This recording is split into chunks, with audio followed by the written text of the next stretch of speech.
썬팅 필름을 제거하는 경우는 어떤 경우가 있을까요?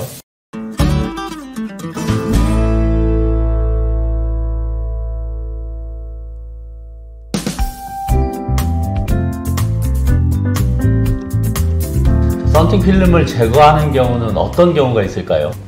썬팅 필름을 제거하는 경우는 우선은 처음에 선택을 좀 잘못하시는 경우가 좀 많습니다. 처음에 좀 열차단율이라든가 프라이버시라든가 본인한테 좀 맞는 차량의 썬팅 농도 이런 부분들을 좀 잘 선택하셔야 되는데, 그런 부분 때문에 좀 썬팅을 재시공하시고 그렇게 하시다 보면 또 중복 투자가 되시는 그런 부분도 좀 많으실 거고요. 그러니까 썬팅 필름의 품질이라든가 그렇죠. 또는 그동안은 만족했는데 네, 약한 내구성으로 인해 가지고 아무래도 좀 이렇게 탈색이 되고 변색이 되고, 또 이제 오래 또 사용하시다 보면은 또 안쪽 면이 벗겨진 현상이 좀 일어나요. 그래서 뭐 이게 좀 허물 벗겨지듯이 막 네. 쪼각쪼각 이렇게 찢어지다 보니까 네. 시야 확보에서도 굉장히 좀 안 좋으신 부분들이 좀 많으신 거죠.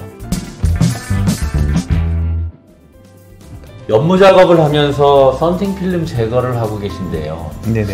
이렇게 연무 작업을 먼저 하면서 하는 특별한 이유가 있을까요? 특별한 이유라기보다는 우선 이제 썬팅이라는 게 이제 먼지와 이물질이 최대한 안 들어가게끔 그렇게 시공해야 되는 게 썬팅을 하는 데 있어가지고 좀 중요한 부분이기 때문에 우선 이렇게 연무를 해놓으면 먼지도 좀 가라앉는 부분이 있고, 썬팅 필름 같은 경우에 이제 본드 성분이 들어가 있어요. 아무래도 저희 뭐 설거지 같은 거 할 때 보면은 불려놓잖아요. 그릇 같은 것도. 네. 그러다 보면 이제 그 약간 부름으로서 약간 좀 제거도 좀 잘 되는 그런 게 있기 때문에 좀 연무를 해서 습도를 좀 높여 놓으면 아무래도 제거 과정이 조금 더 수월한 부분이 있습니다. 근데 저희 매장에서 하는 그런 뭐 방식이기 때문에 뭐 다 전체적으로 다 그렇다는 건 아니고요. 그러면 이제 매장의 특성? 그 매장의 특성상 뭐 간단하게 약품으로 제거하는 부분도 있고, 저희 같은 경우에는 이런 방법을 이용을 많이 하니까 괜찮더라고요. 그래서 저희 매장 같은 경우는 그렇게 좀 이용을 하고 있습니다. 네. 그러면 필름을 제거하는 것이 만만한 일은 아닌 것 같은데 어떤 네. 유의사항이 있을까요? 우선은 좀 시간이 좀 많이 걸려요. 오히려 시공하는 것보다 제거하는 시간이 한 3배 정도는 걸립니다. 3배씩이나요? 네. 왜냐하면은 뭐 붙이는 경우에는 간단하게 뭐 붙이는 썬팅도 있고, 그 다음에 좀 약간 좀 프리미엄급으로 붙이는 썬팅도 있긴 한데, 제거를 할 경우에는 이제 이물질이라든가 필름의 그런 제거하고 나서의 조각 이런 것들이 좀 있으면 안 돼서 공정이 좀 많이 들어갑니다. 시공하는 것보다 제거하는 게 더 시간적인 부분에서 많이 소요된다고 저는. 보니까 이렇게 천천히 당겨서 네. 힘을 적절히 조절하면서 제거를 하시던데 네네. 한 번에 힘껏 당겨가지고 뜯어내는 방식은 안 하는 이유가 혹시 있나요? 그거는 특별한 건 없습니다. 우선 그거는 진짜 시간 단축입니다. 제가 처음에 그 먼지, 그 다음에 뭐 이물질, 그 다음에 필름 제거할 때 하고 나서 뭐 본드 제거, 필름 조각들. 근데 이게 세게 잡아당길 때는 찢어져요, 필름지가. 네, 그러면은 한 번 할 일을 2번을 해야 되기 때문에 그만큼 작업 시간이 많이 소요가 돼서 그거를 줄이기 위해서라는 거고, 네, 그렇죠. 뭐 이게 특별하게 뭐 빨리 당기거나 늦게 당기거나 그런 거는 없습니다. 네. 열선 부분은 기존 필름 제거하고는 조금 다른 방식을 취하시는 것 같아요. 네, 그 열선은 정말 중요해요. 이게 열선이 왜냐면은 겨울철도 그렇고 뭐 장마 아니면은 뭐 하여튼 이렇게 습기가 이제 올라오는 경우에는 그 제거를 해줘야지만 좀 시야 확보가 되잖아요. 그러다 보니까 열선, 말 그대로 열선이 손상이 되게 되면 굉장히 좀 문제가 커집니다. 열선을 어떻게 복구를 할 수 있는 부분이 없어요. 유리를 통째로 갈아야 돼요. 그러면은 이거 제거하다가 끊어지는 경우도 이거 경험들이 있죠. 네, 왜냐면 조금 실수하면은 그냥 한쪽이 열선이 끊어져 버리면 그쪽 한쪽 열선이 그 댐을 해서 이렇게 복구가 안 돼요. 이게 뭐 철사처럼 이렇게 쭉 연결되어 있는 게 아니고 가루 같은 형식으로 된 거를 유리면에다가 부착을 해놓은 거기 때문에 네, 그게 만약에 톡 끊어졌다 그러면 그쪽 선 자체가 열선이 구동이 안 되는 거죠. 그래서 좀 예민한 작업. 굉장히 예민한 작업입니다. 이거 잘못 시공했다가는 정말로 좀 난처한 경우가 많이 발생할 수도 있는 부분입니다. 그래서 굉장히 신경 써야 되는 부분이 열선 제거입니다. 네.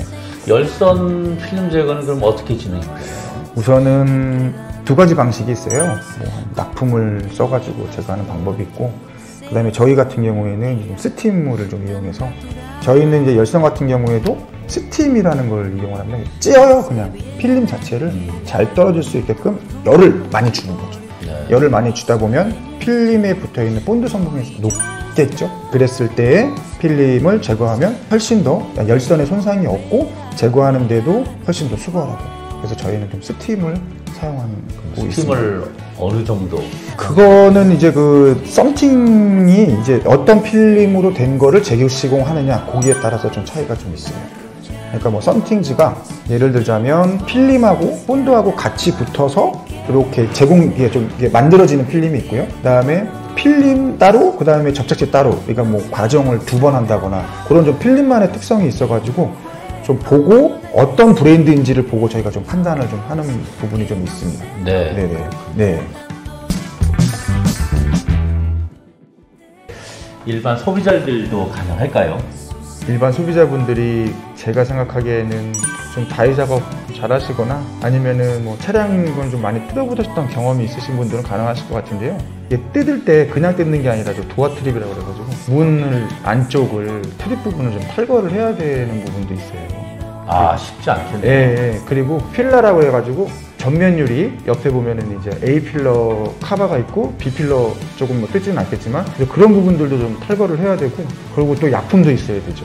스팀도 또 있으셔야 되죠. 그러니까 제가 볼 때는 일반 소비자분들이 하시는 건 약간 좀 무리일 것 같습니다. 그냥 차라리 경험 많은 업체에 의뢰를 하셔가지고 하시는 게 좀 좋을 것 같습니다. 썬팅 필름 제거하는 것이 쉽지 않아 보이던데 네. 이런 번거로운 작업을 안 하려면 네. 소비자 입장에서 어떻게 하는 것이 가장 좋을까요? 우선은 처음에 그러니까 선택을 잘 하셨으면 좋겠어요. 이 썬팅은 예전에는 뭐 그냥 검사 때 뭐 뜯고 뭐 다시 하고 뭐 이랬었던 시절이 있었어요. 근데 지금은 그렇지가 않고 이제 한번 하시면은 이제 오래 사용하셔야 되는 거기 때문에 중복 투자를 안 하시려면 본인에 맞는 썬팅 필름, 그다음에 열차단율이 얼만큼 잘 되는지, 농도는 또 어떻게 잘 선택을 해서 본인이 운전하면서 있어가지고 피로감도 많이 없어야 되고 시야 확보도 잘 돼야 되는 거고, 처음에 잘 선택을 하셔야지만 그래도 한 5년에서 10년까지는 잘 사용하실 수 있을 것 같다. 저는 뭐 그런 생각이 좀 듭니다. 그래서 중복 투자 없이 처음에 선택 잘 하시는 그런 방법을 택하셨으면 좋겠습니다. 네, 아주 잘 설명해 주셔서 감사합니다. 네, 감사합니다.